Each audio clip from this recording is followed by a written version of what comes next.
When you need a healthy lunch or a side salad for dinner that you or your family can't get enough of, then this spring salad with a poppy seed dressing is the recipe for you. Since this salad is packed with fresh, delicious produce, most of the work involves chopping, but the rest is simply tossing and mixing everything together.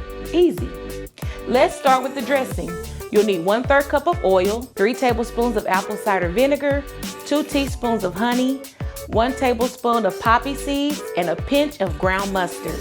I'm gonna whisk all the ingredients together until well combined, then add a pinch of fresh ground black pepper to taste.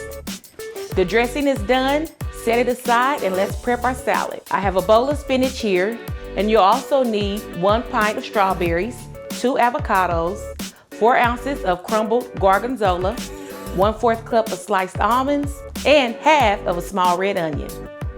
Starting with the strawberries, we're going to slice and add them to the bowl. Next up is the avocados, and these will be diced. I love fresh avocados in a salad or just by themselves.